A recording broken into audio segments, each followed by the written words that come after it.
If you're tired of corporate media bowing to fascists and fundamentalists, check out The Collective.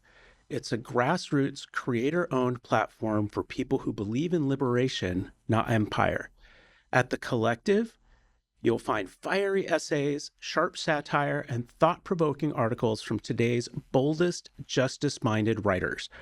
Plus, you'll get real tools to create change, like scripts to contact your congresspeople, guides to push back locally, and a nationwide directory of Black and queer-owned businesses. Use promo code RADICALLOVE for 10% off a yearly subscription. That's a savings of 20% off the monthly price. Visit thecollective.com. That's TheQuollective, and become part of something that resists, reimagines, and rebuilds. This is Radical Love Life, an ongoing series of conversations with thought leaders exploring faith outside the boxes. Hosted by Mark Dilcomb and Kelly Wilson. Hey, Mark. Hello, Kelly. How are you today? I am freaking awesome. You seem like you're freaking awesome. I am. I'm getting that like freaking awesome vibe from you. Thank you. Thank you. As I say now repeatedly, I'm at the best place I can possibly be at this moment, leaning in on the faith that as things unfold, even in the challenges of those moments where I freak out and I'm like,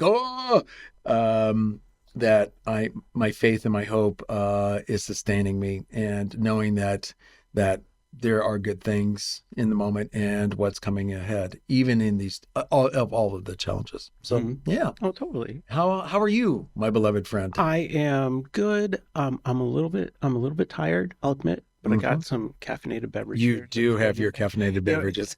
It's funny, that it's hard to underestimate the power of self-care.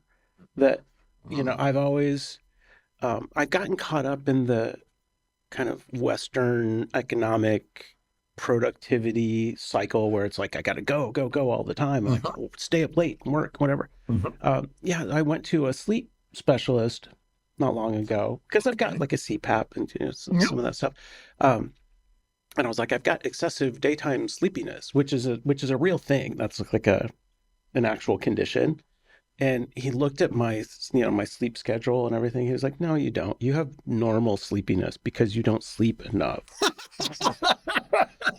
That's so basic. Like I was hoping you were hoping for more. He's like, no, I was hoping you would give me like some kind of magic pill that would solve these. Like, yeah, here's a magic pill. Go to bed.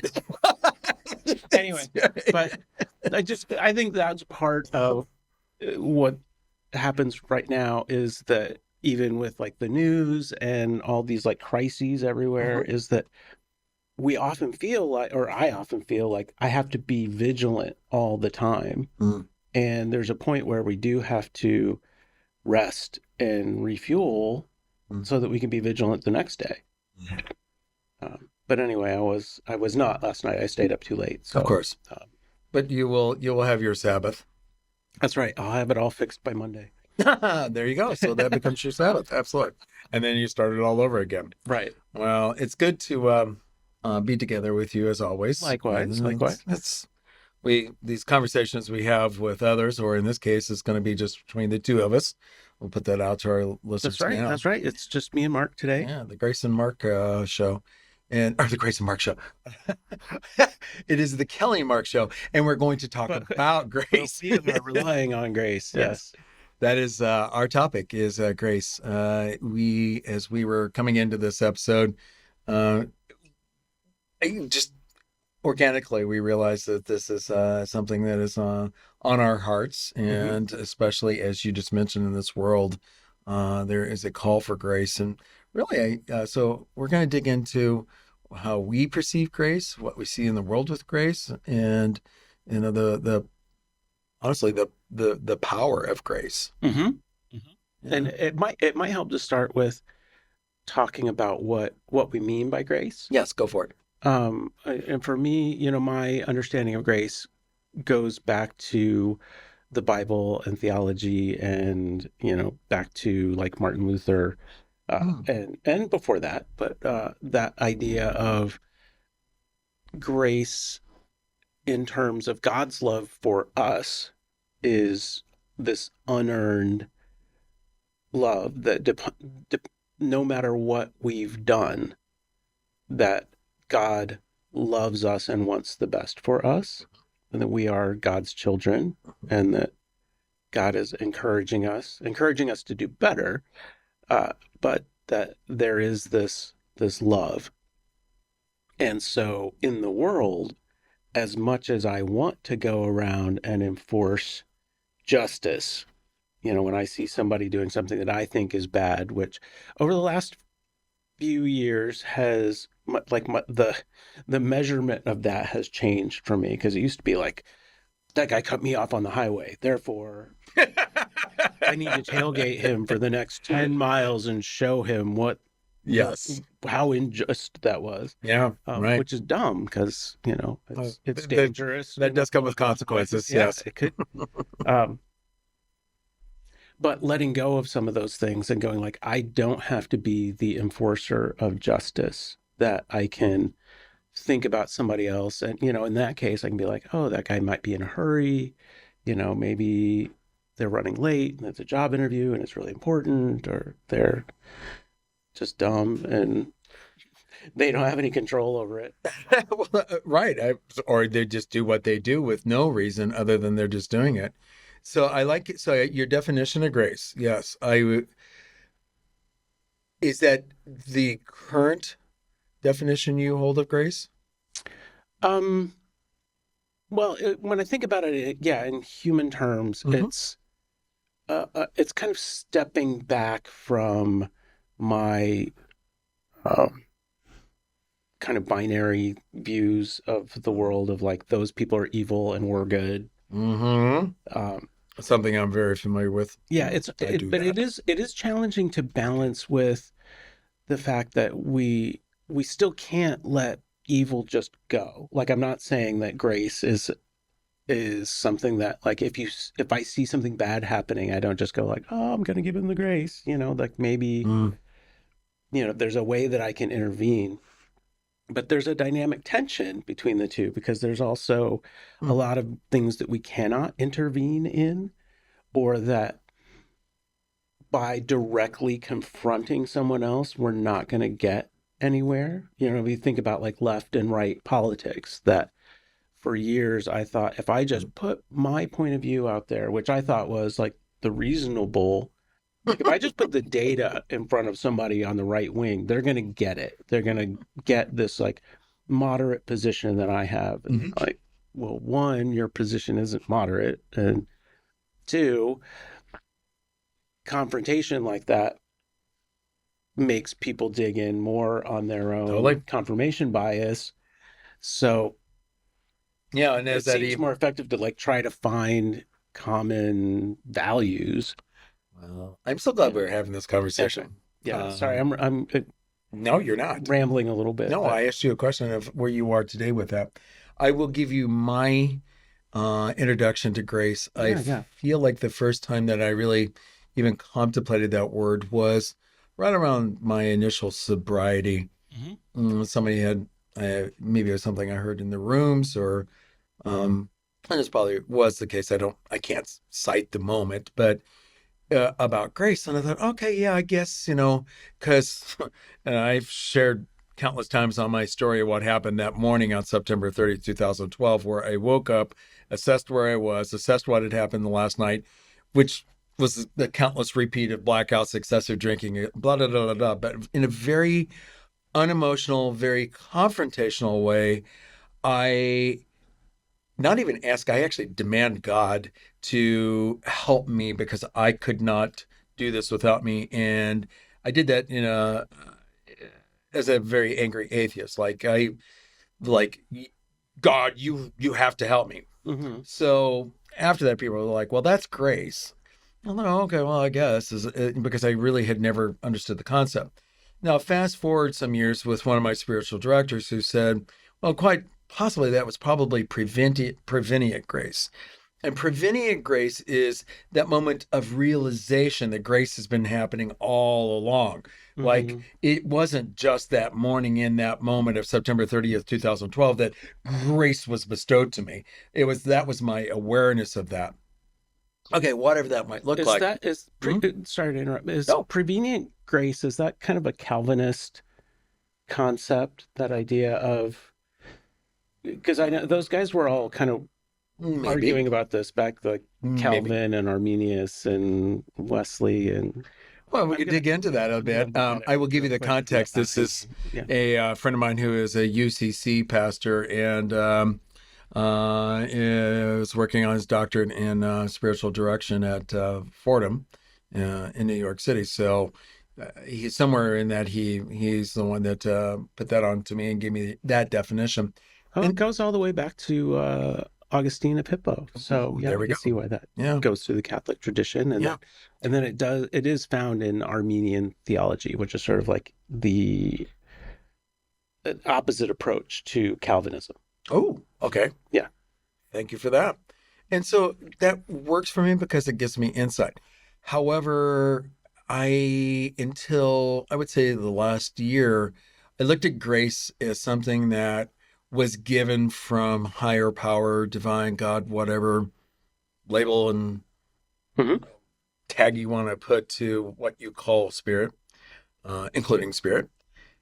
I always thought it's kind of like comes down from. And I really started to realize, no, no, no, no, no, that we actually are also called to give grace. And that was that opening for me. And again, maybe I was a year, 2 years, I don't know, time, but it was the softening that's been also taking place with me, the melting of the ice around my heart. Hmm. Honestly, like I sometimes, um, being in my own binary world where I think, things are right or wrong, good, bad, whatever, opposites and absolutes we're going to use, that there's that in between. And that's where grace really fits into that. You hit upon that in your discussion. Like if somebody does something that's evil, well, I'm not going to just bypass it with, oh, just give them grace. Hmm. No, not so much. But there is some level of grace there though, because because if anything else, it allows me to open the space, knowing that I don't know all the answers. I don't have the facts. In this in the cosmos of things, there's many things at play. And yes, we're called to call out evil, but there's so many things that are behind the scenes. Hmm. So I almost like grace to me feels like it has to be there. If anything else, for my benefit, that I am at least admitting that I don't have all of the facts, shall Hmm. I say? So inside of that, maybe I don't fully understand what even caused the evil, and so that is the grace, maybe grace of ignorance on my part. Hmm. Yeah, and ignorance, ignorance has such a negative connotation, but it could just, it's It's simply just like ignorance. I just I'm not not knowing. knowing. Yeah, yeah. And and there is, I remember this in back when I studied theater, when we talk about playing a villain, that playing a villain to be evil is really cartoony. It becomes very much like, oh, you must pay the rent, Of course, So like Snidely Whiplash. slightly with flash, yeah. Um, but that a really multidimensional evil person or villain is actually pursuing their own good. They Yes. don't necessarily think that what they're doing is bad, or if they do, they don't think that those rules of good and bad necessarily matter, but they're pursuing a certain goal. And to some degree, I find it frustrating that in recent years there's all these movies where they're like reboots of comic book movies or whatever, where it's like, let's explore the life story of the villain and see what happened to them that made them bad, because it seems like, Joker. yeah, Yeah. yeah, or even like like the Willy Wonka reboot where it's like, Oh, oh, his dad was a dentist who never let him eat candy. It's yeah. like, oh, can't he just be weird? Just Yeah, to be you weird? just let them be weird, It right? doesn't have to be, he doesn't have to be a victim of some trauma. Mm. But then in reality, I also go to therapy. So, I do also believe in that, but I think from a dramatic standpoint, I get bored with Sure. like, oh, nobody's responsible for their evil. But it has opened up in the political realm, and this is something that Jay Baker has been talking a lot about lately, is that we get locked into this good, bad, I'm on the good side, I'm on the bad side, or they're on the bad side, and it gives us a certain blindness to the ways that somebody else might be pursuing a different good. Like if you talk to somebody who is, somebody who's political conservative, many of the things that they talk about, you can kind of understand, might not agree with. Maybe it might be like, yeah, I want a world that's safe for children too. I just think that children are in different dangers than you think that the children Could are in very well be. dangers of. Yeah. Or, admitting like, yeah, there's a lot of federal government programs that are inefficient and spend a lot of money and that are wasteful, that we can't completely depend on the federal government. That's the reason why they built a bunch of checks and balances into the Constitution, so that Right. we would constantly be, testing those things. And that, even the left can have its own orthodoxy. Totally It's like if you can. say this or if you believe this, then you're out. Oh, okay. We'll go there in a moment because keeping on the stream of grace, I just want you mentioned Jay. Is he talking about grace in that kind of context? Oh, absolutely, absolutely. He's talking about it in almost an anarchy where like love and grace and peace transcend these divisions, Mm. so that we can have actual discussion. Mm. So I like that. Probably not so coincidental that I've been thinking a lot about how I will engage people who are not queer affirming in the work that I do through Divine All Along in the Spaces. Yeah. And I was reading an article that was in the Atlantic.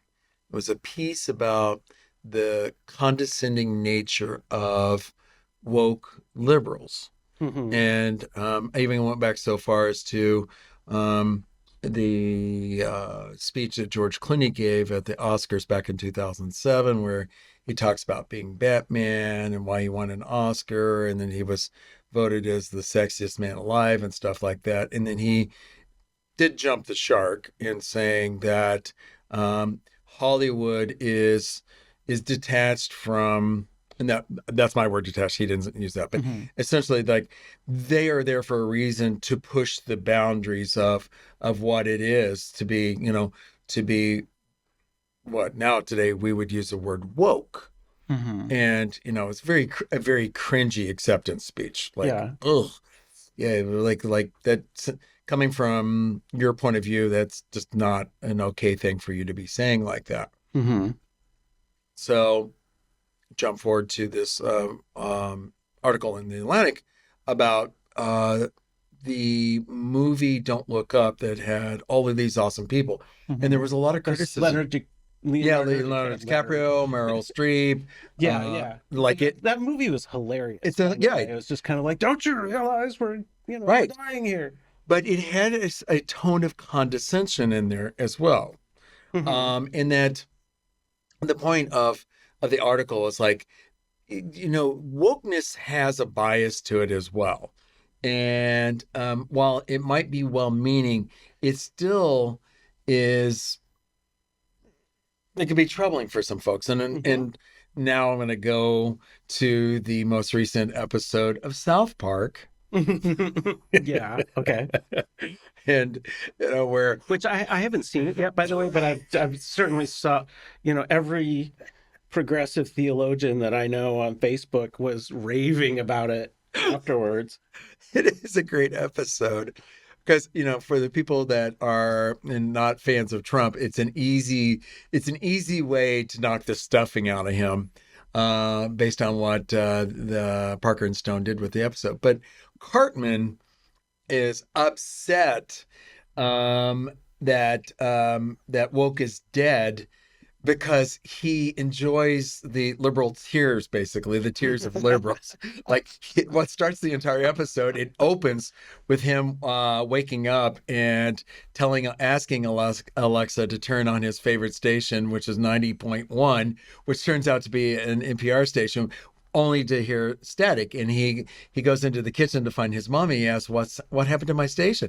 He's like, oh, didn't you, his mom says to him, well, didn't you know that President Trump canceled NPR? He's like, what? He's distraught. My liberal tears. Yes, exactly. So that's to tee that up. I'll let you watch the rest of it. All right. But now, folks, for our listeners, yes, I'm going to go take us back to Grace. It really has, over the last few days, because of just where I've been reading and exploring and tripping across, the South Park episode, and back to this conversation that I know I will have, as a Christian. If I call myself a Christian, which I challenge that some days, because I don't know, am I a Christian or am I a follower of Jesus or whatever, right? Right. There are a lot of people out there actively trying to give Christianity a bad name. There are. And so I sometimes want to run away from that word. And then we have friends like Tom Ord, who is like, no, you need to lean into that word, that the church, the Christian. And people will argue, well, no, because Jesus wasn't a Christian, including Brandon Robertson, who I just finished his book. He's like, Jesus wasn't a Christian. That's an institution. I'm like, okay, yes. And the fact is, though, this is the vernacular, the terms in which we use. Right. That's the word we have for it. It is that. Yeah. I mean, I guess we could all run around and call ourselves or followers of Jesus or disciples of Jesus, the follower of the way, right? That, the way, like a Mandalorian. This is the way. That's right. This is the way. And yes, listeners, I'm getting to the point of going back to Grace, but this notion of having that conversation, and I agree with what Jay is saying. I will not go get anywhere if I simply am going to have a conversation about what is a Christian and what isn't a Christian. Who's right, who's wrong. I'm not, because how do I say to somebody, which I would do, believe me, this is my default would be to say to that person that's not queer affirming, yo, what you say about queers and queer folks and being Christian, that is that's a conflict, right? That can't be the case. That's absolutely not true. I am a queer person who is a Christian. I am standing here in front of you. I'm engaged to you in a conversation, and I am fulfilled, whole, and dare I say saved, if that's the word you want to use. That's not a word I use, but whatever you want to call it. So that fact is real, and you cannot take that away from me. Okay. But I also cannot take away from you, that person, that you are not affirming, and that you believe your form of love is to save that person from themselves based on the biblical interpretations that are your doctrine. So therefore, we can't have that fight at that level. So I really have to have grace. I have no choice but to have grace in that moment, because it's not even about agreeing to disagree. We're simply not going to be there.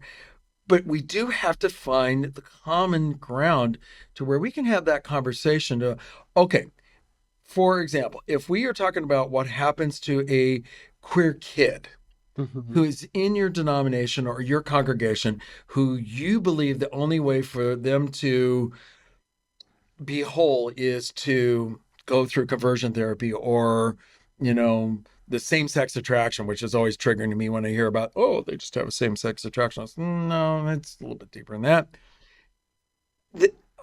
I want to explore that for a while. What? Maybe we'll do another episode on that. Oh, and same-sex attraction, language. How it goes deeper than same-sex attraction. Yeah, absolutely. Because I'm wired that way. It's not like I mean, sure, am I attracted to the same sex? Yeah, but it's much deeper than that because I could be celibate, and there's plenty of people in this world that are asexual as well. So for them, sex in that kind of context of like having an emotive feeling or some desire to have physical connection to an individual, that doesn't always apply. But yet they're not hetero in our kind of construct. So yeah, maybe we should have a talk about that. Yeah. So, okay, but to this point, if I'm in conversation with a non-affirming person or a congregation, it serves me no good to tear them down. Now, I could hear how somebody said, well, no, you need to because they're doing what is harmful. Yes, I do believe what they're doing is harmful, but there is a third way there to where we would, I hope, this is the things I'm thinking about, that we could agree that if they have a person in their community that they don't see as whole, that they're on the wrong track, they would love that person or it put them at least into a congregation or a community where that person is uplifted and celebrated for who they are. The Collective isn't just another media platform. It's a justice-fueled toolbox for people who want to change the world and still laugh while doing it. You'll get access to powerful essays, brilliant satire, and original articles that speak truth to power. But it doesn't stop there. We've also got resources for writing your representatives, directories of Black and queer-owned businesses to support, and community-focused tools to help you turn conviction into action. Use promo code RADICALLOVE for 10% off a yearly subscription. That's a savings of 20% off the monthly price. Go to thecollective.com and let's build a post-fascist future together. That feels like that's the unconditional love in there, right? Because I cannot change the individual's mind who is not affirming. They have to do that themselves, right? I can give them the reasons, but one of the reasons why one of the most compelling ways is just to show myself in action, right? Yeah, well, and I agree with, I get so many different ways I'm going to go from. Yeah. But stories. Yeah. That the more, studies have shown that people who personally know people who are queer tend to be more queer affirming, no matter what their their religious belief is, their church, but just knowing people, knowing their stories, knowing their lived experience, looking at somebody in the eyes across a table where you're having coffee or whatever, that knowing people's narratives gets people out of these abstracts. They're like the abstract of, well, I believe that, that this behavior is wrong and that this behavior is right. And yet, I adore my friend at work who happens to be queer. Right. And I can't imagine that God doesn't. Right. Because they're pretty fabulous. Right. And so they even have that kind of conflict. So is that not a form of grace that is happening? Because grace is, for me, I see my interpretation, my definition of grace is growing. Because that's that space where we're not going to agree, but I'm also not going to hold you in contempt, even though you might do something that's contemptible or harmful. It could be human rights issues, but yet I just can't stand off on. We live in such a polarized world, and I see where Jay is going with this, that there has to be a higher drive than this. We can't just remain where we are. And I think that's the tension of our faith, our lived experience at this very moment, with all of the compounding of everything that's happening. there's an awakening happening that is really where we are learning to understand and hold one another in not in such binaries. Like the binaryism can't continue. We look at what's going on in our world through our social media, our news, everything has to be sifted through the categories of this is this or that. Right. Us or them. And it's that just doesn't work anymore. Well, it's dehumanizing. Yes. You know, when I see, and I see people who are frustrated online and they're justified in their frustration, but then they brand entire other swaths of people, like millions of people, as like, you fucking idiots. And Yes. it's just like, you're not going to win many converts that way. I mean, not. it might be a great way to, to blow off some steam, but and attract the people that are like-minded to you. Right. You're preaching to the choir, but Yeah. the idea of, that those people are all just completely mentally and spiritually incapable of knowing the truth, and therefore they are the enemy and less than human and not worth my time. And that feels horrible. I mean, it does, from just like a pure efficacy standpoint of, like, I want to make change in the world, that going after, my cousin who doesn't believe the same way that I do is a waste of time. That because they don't have any power unless they're a senator. That's true. That I feel like my time and energy is better spent going after structures and institutions and Yes. organizing politically. Yes. And then trying to foster some kind of relationship with my cousin or whoever. But it's hard sometimes. Like it is, when you were talking about like coming up to somebody who is non-affirming, there are things I want to teach them. There are things I want them to stop doing. Yes. And that, Grace kind of says, because here's the rub, is that what I want them to do is stop enforcing everybody else's behavior. And yet, in my doing that, I'm trying to enforce their behavior. Mm-hmm. But yeah, I really want to open up the Bible and say, God told you to love other people. God didn't tell you to go around and police everybody's bedrooms. Like, that's not, he said, spread the good news. He didn't say go around and make sure that everybody's doing the right thing. Everybody's obeying the rules. In fact, the people who were doing that were his enemies at the time. And he regularly... You mean like the Pharisees and the Sadducees? Yeah, that they were going around and they're like, well, you can't even like get your cow out of a ditch on a Saturday. Like, come on. Right. Or the priest walking the other way of the fallen Samaritan or whatever, right up on the roadside. Can't dare get dirty. Yeah, can't get dirty. Love to people. No, this kind of violates Sabbath. Yeah, but the whole idea of, of trying to enforce other people's behavior is a lot of what gets me riled up in politics when I see people going like, you can't give your child this treatment if they're transgender, or you can't get married if you are attracted to somebody who's the same sex. Correct. Or whatever, any number of things that are driven by, we're going to try to enforce your behavior and we're going to write it into law. And it's to protect you. It's to protect the children. It's like, nobody told you to do that. But it happens. So anyway, no, because that's a legitimate thing, because I'm sure there are some listeners by this time, if they've made it this far into this episode, are screaming at us about, that's not grace. You're talking about tolerance. Well, yeah, tolerance is in my mind, of course, but grace is beyond that. Like, grace is a gift.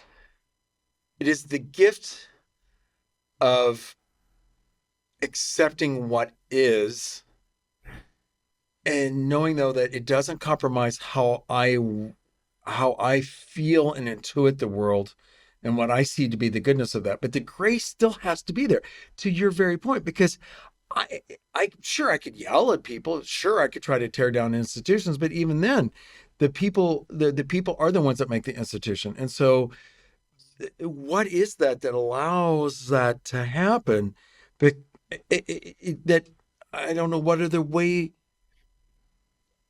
other gift from the divine of our is even possible to use in a world this is not new. This has been going on for millennia. Mm-hmm. But is that not grace? Because Jesus teaches amazing grace. Mm-hmm. Mm-hmm. No pun intended, but I mean, I was like, oh, that's a song. But I'll break out in Amazing Grace now. Love others as, love your neighbor as yourself. But is that not grace? I believe it is. I do too. I believe it is. So here I find myself in this moment of realization of how I'm still living through joy in the conflict and all of this. And yeah, I still have my feistiness and my anger, but the anger even then is I need to be very careful how I apply anger and that it serves a particular purpose, like, really being mindful with it as opposed to just rage against the machine. Mm-hmm. And again, I knowing where Jay's trying to go with that feels very intuitively right to me. Like I will have this conversation with you with grace in place, knowing that it is not a contest to see who's right, who's wrong, or anything else. But we can agree to some things. And inside that agreement, there's where the grace lays. Is coming to the term that we agree that, okay, you may not feel that queer person is whatever, phrase they want to use, where I affirm that. Mm-hmm. Can we agree, though, that is a human who deserves dignity and respect for being a human, which, by the way, within both of us, we agree that in a divine order, that person was created by the divine. Mm-hmm. So therefore, there is a value in a sacredness of that individual. Mm-hmm. I don't see what they do or who they are the same as you, but they are sacred. Mm-hmm. So if they are that, then can we find a way to put that person in a lifting up? And I'm repeating myself a bit, but in a place where they flourish, not where they're going to be banished or othered or marginalized or oppressed or harmed. And is that not the ultimate love? Is that not the ultimate grace to that person as well? That you're putting them into you may not agree. That's not the point. You know that person now is going to flourish, or you hope that they will, in a flourishing, affirming environment. Yeah, I do believe that.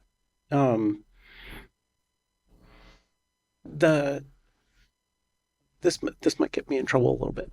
Go for it. Even if being queer is a sin, go for it. And I don't believe it is. But that's fine. But go ahead. But play this out. Even if it is, then the idea of being saved by grace, not by works, that you can't earn salvation, that salvation is a free gift from God, would mean that if you were queer and you got saved and you were still queer, you are also still saved.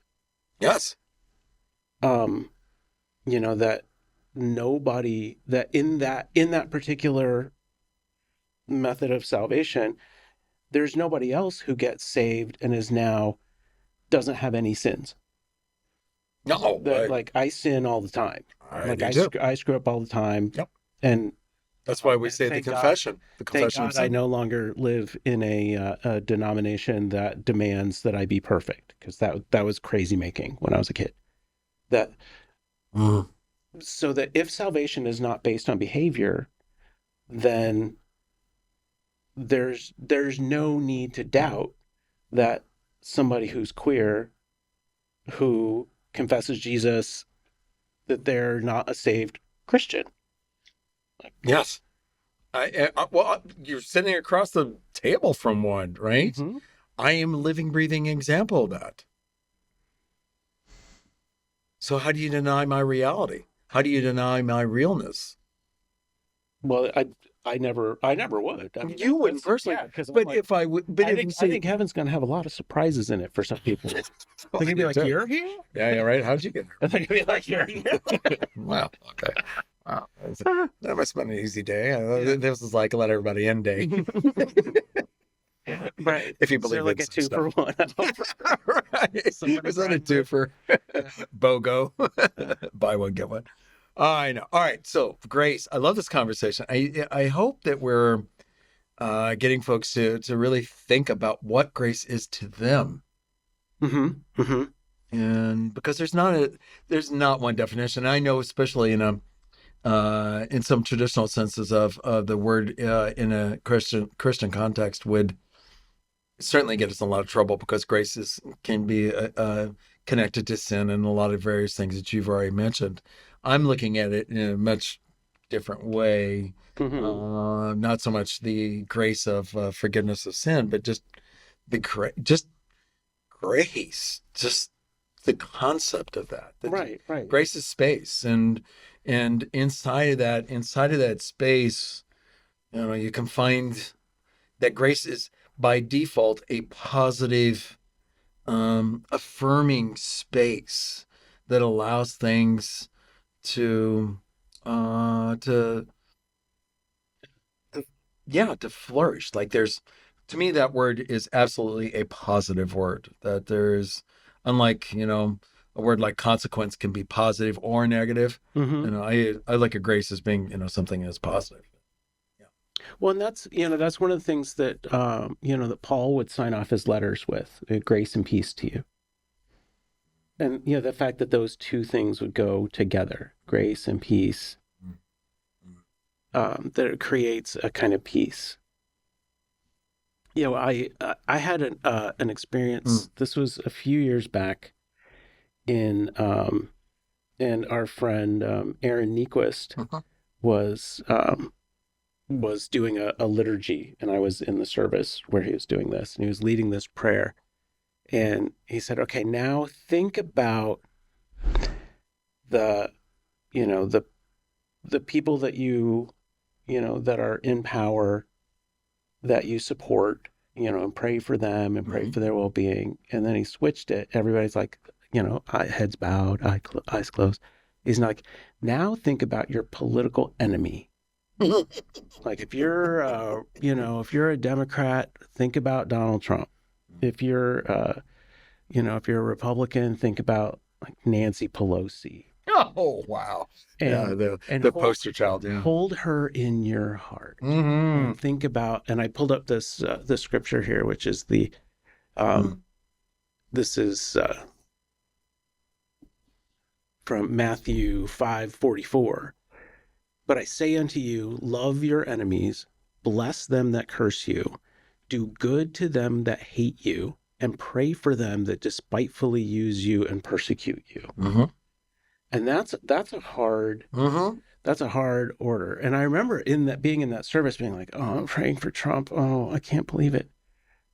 But we have to do that. We have a teenager who looks at the world in very kind of black and white terms. Sometimes we have to be like, wait a minute.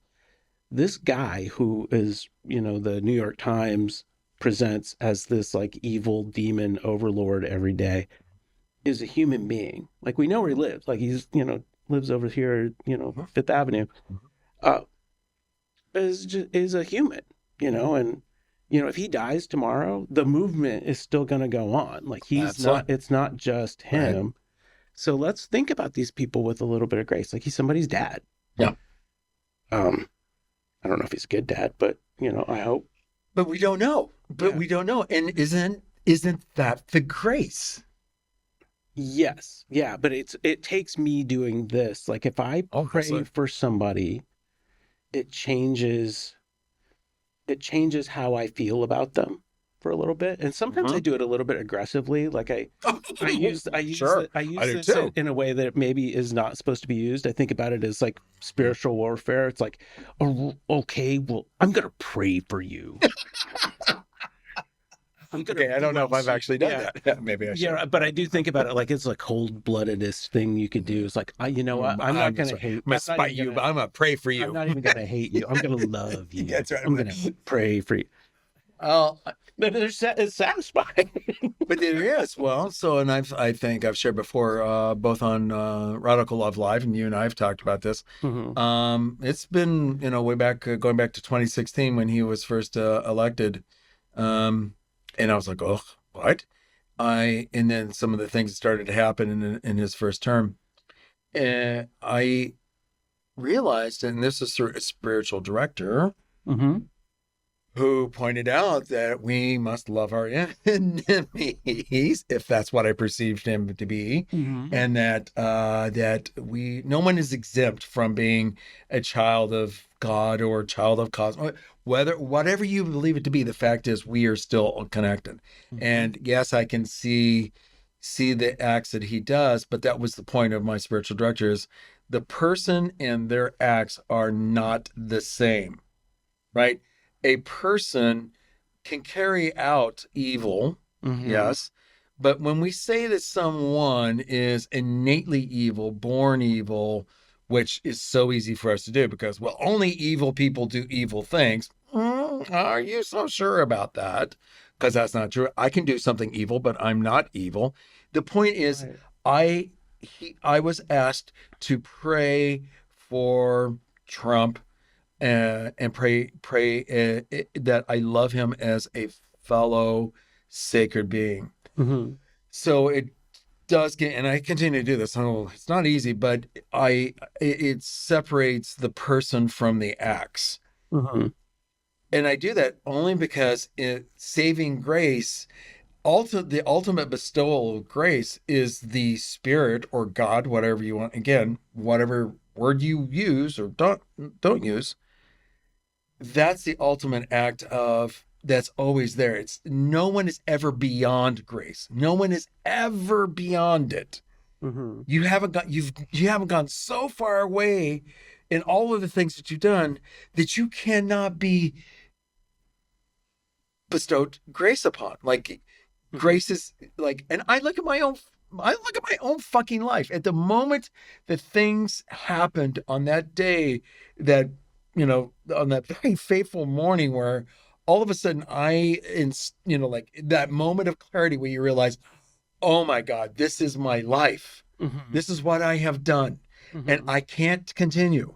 Regardless of all of this, I have no choice but to change. So that was my grace, was at least that moment of clarity that this cannot be anymore. And here I am as very angry atheist asking God, I need you, not asking, demanding that you be there with me, buddy, because whatever I think you might be at that moment, which is so completely different than what I think today, and believe in my heart, because again, it was of that moment why I hated God is for a lot of very flawed reasons. And I had to process all that. And, that's deconstruction, all those things like that. But the point was, I was not beyond grace. I received grace. Right. And did you deserve it? I don't know. I mean, I think as a child of God, you did. I think I do. But I think that humans, for all of our hubris and everything, I think we're kind of insecure before God. That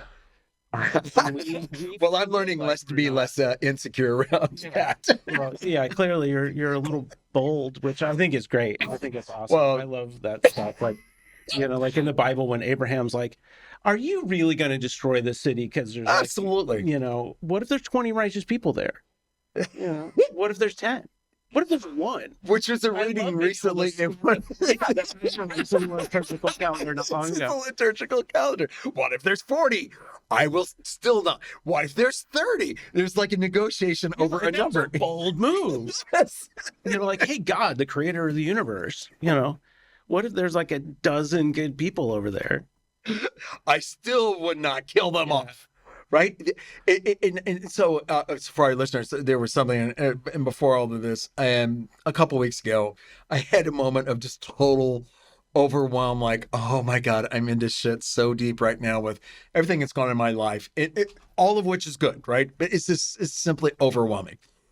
And so I'm lying in bed on a Friday morning, and I just thinking about the state of the moment. And I said to God, which I typically don't refer to God as a person or a thing that has a gender or, anything, that kind of nomenclature.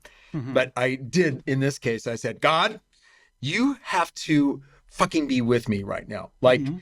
there's no bargaining here. There's no praying. There's no contemplative moment inside of this other than like, you can't bail on me. Like, you're just not going to do that, because I need to make it through the next 4 weeks with all of this stuff that's going on. And it has got me at 100% of capacity. I have just like, dude, you need to be with me. And it's strange to even say that back, because I don't genderfy.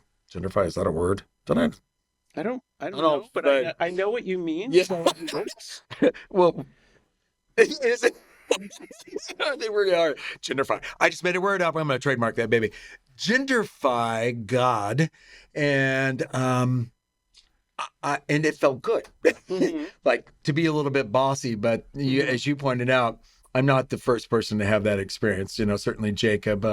Right, like we're wrestling with God. Like, Yeah. I'm not going to let you. Yeah, up. I'm not gonna let you go. No, that's not happening. So yeah, and I don't know if there's any grace inside of that, but it was just like, no, you just can't bail on me. Like, that's not happening right now. So Right. no, yeah. So Yeah. I think if anything, that's a reminder of how we're the same before God. Like, all of us are kind of helpless. Like, we think we're in charge, but we run into these moments where, like, oh wow, I have really screwed this up. And oh my God, that is so true. I haven't thought about it through that lens of what you just said, but it's true. There's, when we trip up against how helpless or how out of control we are, rephrase it, how little control we have, except over ourselves, right? What we think, how we feel, those are choices. Other than that, like right now, I can't control you. I mean, I could try to unplug your mic, I suppose, but right. Well, Kelly, so we have just spent the last 40 some minutes talking about grace. And so time is up. Yeah. What a powerful conversation. And listeners, I hope you find value out of what we just discussed, or maybe you didn't, and if you've gotten this far. And we hope we sparked some kind of ideas in some of you. I'm sure that you have your own opinions about it, and we actually would love to hear that. If you want to find us on social media, you can comment on this episode and your own experiences with grace and what it means to you. Yeah, please share that. And if appropriate, maybe in the future, we'll share some of those that come across our social media as well. So that would be great. Love to hear how you define grace yourselves. So with that, with grace and peace, we'll send you on and we'll catch you on the next episode. All right. Thank you, Mark. This is great. Hello, friends. This is Amanda Pence with a Bible Moment. I'd like to talk a little bit more about Jesus and the religious leadership. Jesus was always getting in trouble with the religious elites of his day because he kept breaking all of their strict rules. And he especially broke a lot of their rules about the Sabbath.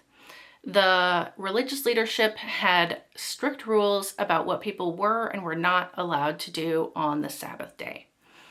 And we're going to look at a couple of instances where Jesus intentionally challenged the religious leaders' interpretation of how Sabbath was supposed to be practiced. The first is Mark 3, 1-6. Another time, Jesus went into the synagogue, and a man with a shriveled hand was there. Some of them were looking for a reason to accuse Jesus, so they watched him closely to see if he would heal him on the Sabbath. Jesus said to the man with the shriveled hand, "Stand up in front of everyone." Then Jesus asked them, "Which is lawful on the Sabbath? To do good or to do evil? To save a life or to kill?" But they remained silent. He looked around at them in anger and, deeply distressed at their stubborn hearts, said to the man, "Stretch out your hand." He stretched it out, and his hand was completely restored. Then the Pharisees went out and began to plot with the Herodians how they might kill Jesus.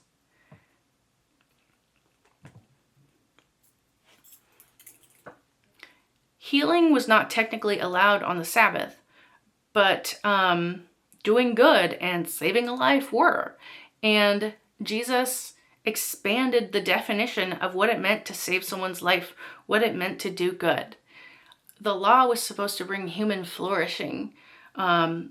People were supposed to love each other and care about each other. God loves his people. He cares for them. The law is supposed to protect people.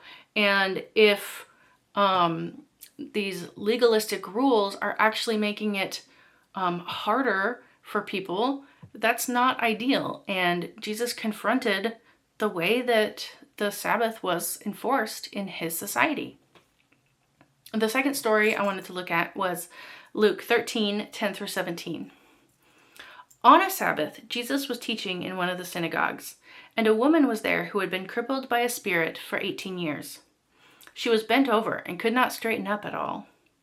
When Jesus saw her, he called her forward and said to her, "Woman, you are set free from your infirmity." Then he put his hands on her, and immediately she straightened up and praised God. Indignant because Jesus had healed on the Sabbath, the synagogue leader said to the people, "There are 6 days for work. So come and be healed on those days, not on the Sabbath." The Lord answered him, "You hypocrites! Doesn't each of you on the Sabbath untie your ox or donkey from the stall and lead it out to get water?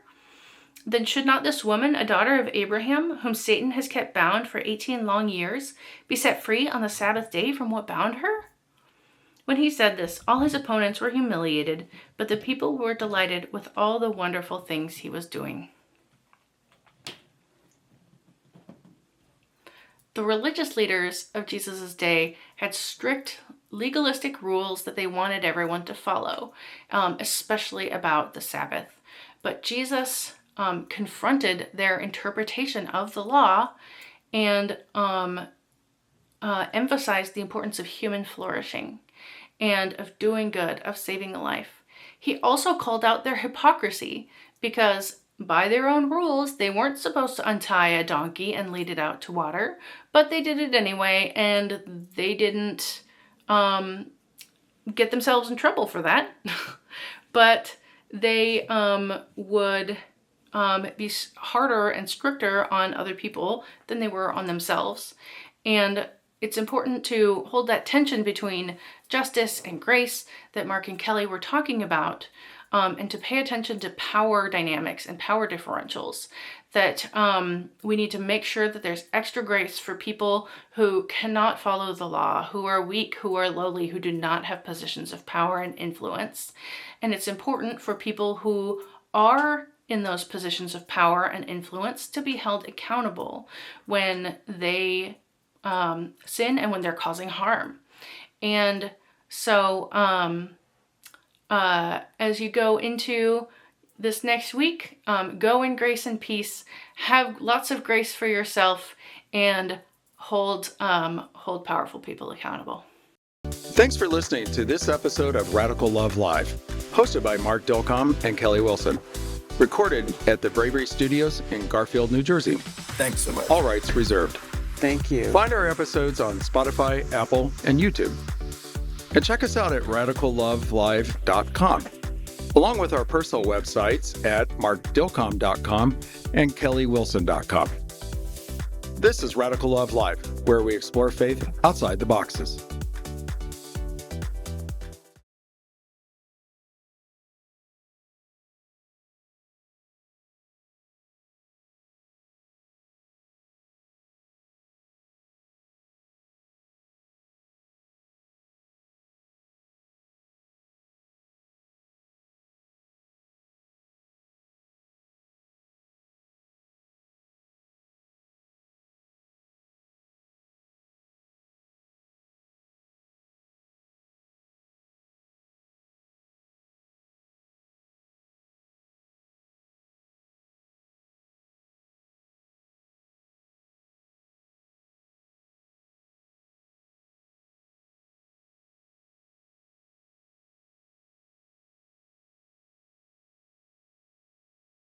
If your idea of self-care is dunking on fascism and reading spicy takedowns of theocracy over coffee, welcome to The Collective. It's like if James Baldwin, Bell Hooks, and The Onion had a love child and raised it on banned books and street protests. We've got savage satire, essays that slap, and articles that punch up, not down. Plus, tools to email your reps, scripts for calling your city council, and a badass directory of Black and queer-owned businesses you should have been supporting yesterday. Use code RADICALLOVE for 10% off a yearly plan and help build the post-fascist, pro-people media ecosystem we actually need. TheCollective.com. Let's raise hell and make it useful.